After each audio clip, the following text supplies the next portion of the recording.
हमारे इस weekly programme में हर हफ्ते हम आपकी मुलाकात करवाते हैं कुछ जानी मानी हस्तियों से। आपको जमीन चाहिए तो इतना आपका पैसा बनता है, आप इस भाव से सरकार आपको जमीन दे देगी। में बने हुए लोगों ने जो पैसा सरकारी कोष में जाना चाहिए था, पैसा सिस्टम बना दिया कि वो इनकी अपनी जेब में जा रहा है। मैं समझता हूँ कि मेरा उद्देश्य केवल एक ही है कि हमारा जो हरियाणा है वो तरक्की करे। तो मुझे एक पीड़ा बहुत सताती है, तो ये कि मैं अपने बच्चों की पार्ट ऑफ ग्रोइंग अप नहीं रहा। ये उनकी सोच है जो क्रिकेट एडमिनिस्ट्रेटर हैं, जो क्रिकेट को संभाल रहे हैं, शायद उनकी सोच हमारी सोच से अलग है। चैलेंजेस आते हैं बिजनेस में, बहुत बड़े बड़े चैलेंजेस आते हैं, बड़े बड़े सेटबैक्स भी मिलते हैं। अगले हफ्ते पल दो पल में इसी समय इसी वक्त मुलाकात करेंगे एक और नई हस्ती से।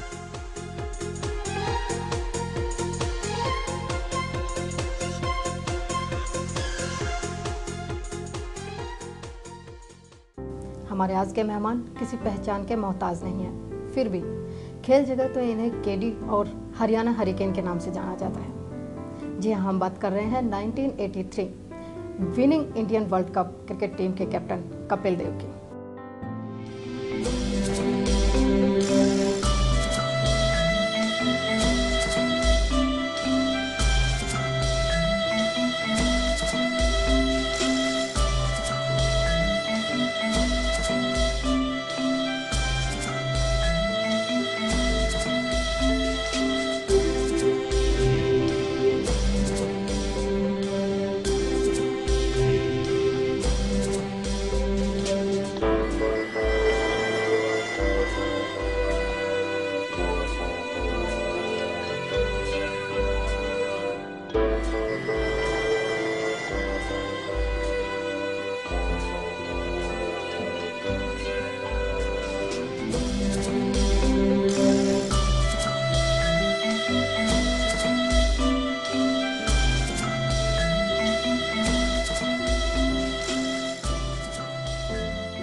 हमारे आज के खास मेहमान हैं कपिल देव जी। कपिल जी, हमारे शो में आने के लिए आपका बहुत बहुत शुक्रिया। जो 1983 से और 2011 तक एक इतना लंबा पीरियड, कम से कम 28 सालों का वक्त हमें लगा दोबारा से वर्ल्ड कप जीतने में, तो इसके बारे में आपके क्या राय है? चलो, वो समय तो ख़त्म हुआ, हम जीते तो सही, बहुत पास आए एक दो बार, लेकिन शायद टीम इतनी बेहतर नहीं थी जितनी बेहतर ये टीम थी 2011 की। तो इसलिए टीम अच्छा खेली और डिज़र्व करते थे विन करना।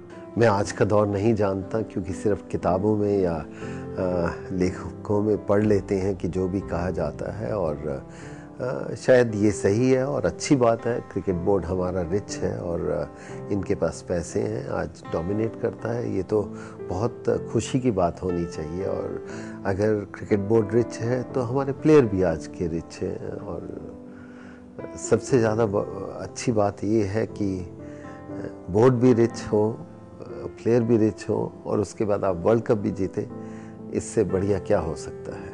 क्योंकि अगर देखा जाए इतनी लंबी क्रिकेट करियर में कुछ दिन आते हैं ऐसे जहां आप वैसा जैसा चाहते हैं परफॉर्मेंस नहीं हो पाती, या ऐसा कह सकते हैं कि जो तुम चाहते हो वो नहीं हो पाता। इसका मतलब ये नहीं कि हम उसको स्ट्रगल कहें, यस, और अगर वो स्ट्रगल का पीरियड नहीं देखा तो शायद जो आप जीत होती है उसका मज़ा नहीं आता। तो कपिल जी, हमने कहीं पढ़ा था कि जब भारतीय टीम वर्ल्ड कप जीत के लाई थी आपके कैप्टनशिप में, उस टाइम में प्लेयर्स को अवार्ड मनी देने के लिए बीसीसीआई के पास पैसा नहीं था। उस टाइम में शायद लता जी को सुनील जी ने या आपने कहा था कि लता जी कुछ क्रिकेट प्लेयर्स के मोटिवेशन के लिए कुछ कीजिए, तो शायद एक कंसर्ट किया गया था। क्या ये सही है? बिल्कुल सही है, और इसमें कोई दो राय नहीं है। उस समय नहीं था क्रिकेट बोर्ड के पास पैसा, और शायद राज सिंह जी ने ये बेड़ा लिया कि हमें कुछ ना कुछ प्लेयरों के लिए करना चाहिए, और लता मंगेशकर जी आगे बढ़ के आई, उन्होंने कॉन्सर्ट किया था और जितना भी पैसा रेज हुआ था बोर्ड को दिया, और बोर्ड ने इंडियन टीम को दिया। तो अच्छा लगा था, अच्छी फीलिंग थी। लेकिन कभी कभी ये होता है कि जब आप खेलते हैं सब कुछ पैसा ही सब कुछ नहीं होता। शायद उस समय नहीं था तो इतना एहसास नहीं था, इतना मालूमात नहीं थी उस चीज़ की, अहमियत का नहीं मालूम था। लेकिन अहमियत जीत का मालूम था और उसका आज भी उसकी इज्जत मिलती है, उसका उससे मान या प्यार या मोहब्बत लोगों से मिलती है। वो क्या पैसे से तो तुलना नहीं कर सकते हम।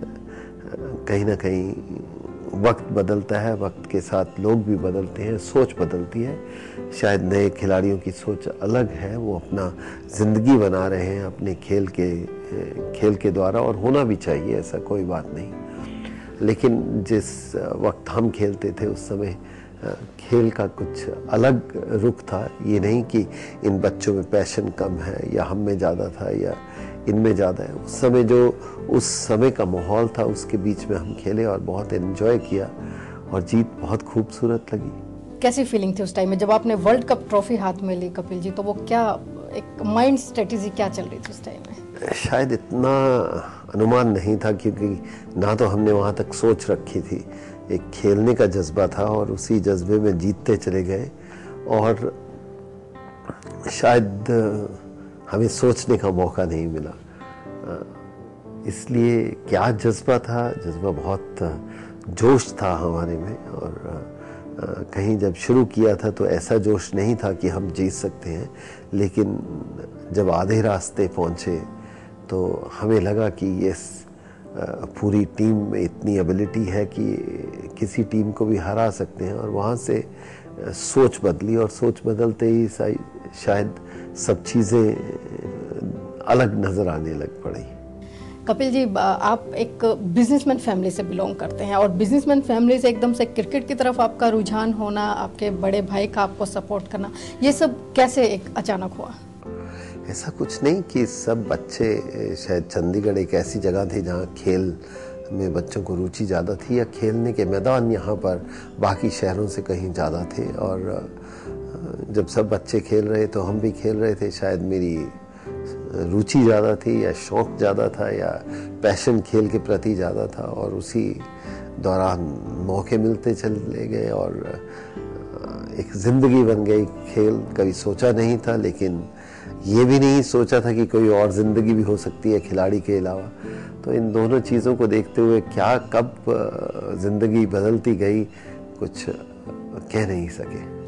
कपिल जी, जब आप देश प्रेम आज़ाद जी के पास गए और अपना ट्रायल वगैरह दिया तो शायद उन्होंने फर्स्ट टाइम आपको सेलेक्ट नहीं किया था। वो फीलिंग, और उसके बाद उन्होंने भी नहीं सोचा शायद कि जिस शख्स को मैं ना कर रहा हूँ वो लिविंग लेजेंड होंगे क्रिकेट में। तो उसके बाद कैसा रहा आपका? नहीं, आई थिंक उस एज में सब खेलना चाहते हैं और शायद मैं उस काबिल नहीं था। और जैसे जैसे आप खेलते हैं आपकी इम्प्रूवमेंट होती है तो दूसरे लोग भी उसकी सराहना करते हैं। मैं नहीं कहूँगा कि मैं कोई बहुत ब्रिलियंट खिलाड़ी था उस समय।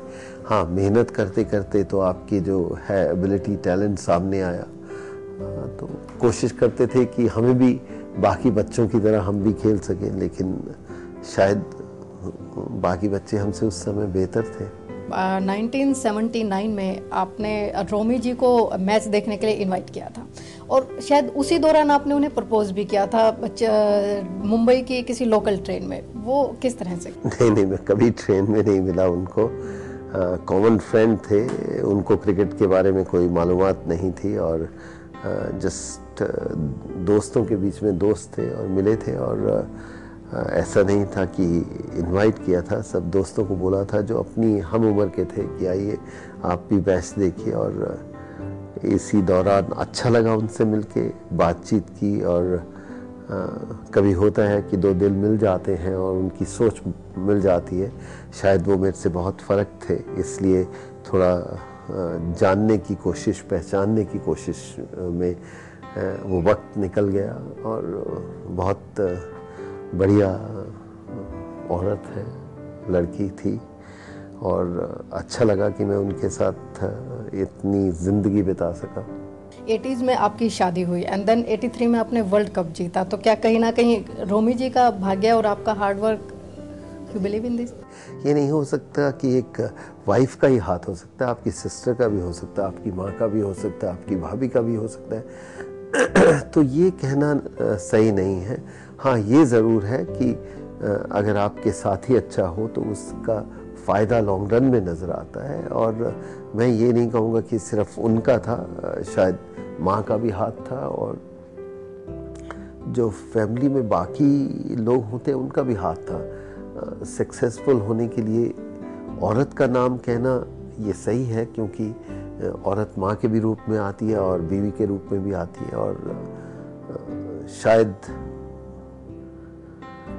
जब शुरू किया क्रिकेट तो माँ ने काफ़ी ध्यान रखा, काफ़ी कोशिश की कि जैसे हर माँ रखती है कि अपने बच्चे को अच्छी से अच्छी नॉलेज या खेल दे सके।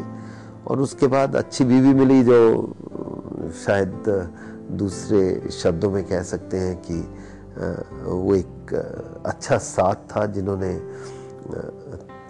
खेलने के प्रति रुचि नहीं थी, उसके बावजूद भी उन्होंने रोका नहीं, खेलने को पूरा मौका दिया और घर में वो शांति बनाए रखी। शायद इन चीज़ों से फ़र्क पड़ता है। अगर आपकी वही नेगिंग वाइफ हो तो शायद खेलने का तरीका बदल जाए या सोच बदल जाए। सो एक अच्छे दोस्तों का साथ होना, अच्छे साथी का साथ होना, अच्छी फैमिली आपको सपोर्ट करे तो उसको चांद चार लग सकते हैं और कह सकते हैं कि आप उसका फ़ायदा नज़र आता है लॉन्ग रन में। कपिल जी, क्या यही वजह थी जब आपने अपने ऑटोबायोग्राफी रिलीज़ की थी स्टार्ट फ्रॉम द हार्ट, तो आपने अपनी मदर से करवाई थी? वो लोग सक्सेसफुल पर्सनैलिटीज़ को बुलाते हैं, बट आपके लिए अपनी माँ से बेहतर कुछ भी नहीं था। ऐसा मुझे लगा कि शायद माँ से बेहतर कोई नहीं है, और क्यों नहीं अपनी माँ से बुक रिलीज़ कराई जाए।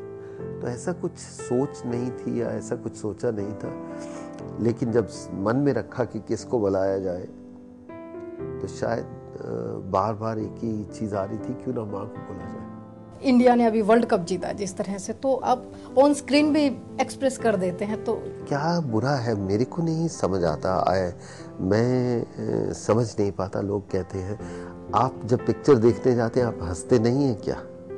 आपको आता है ना, तो आप अपने इमोशन क्यों दिखा देते हैं? आप स्क्रीन पे हंसना पसंद करते हैं, लेकिन अगर आपकी सोच है और सोच में अगर जिस तरह का माहौल है अगर वैसा हो तो उसमें कोई ऐसी बात नहीं है कि आप अपने इमोशन दिखाओ या इमोशन सामने आए।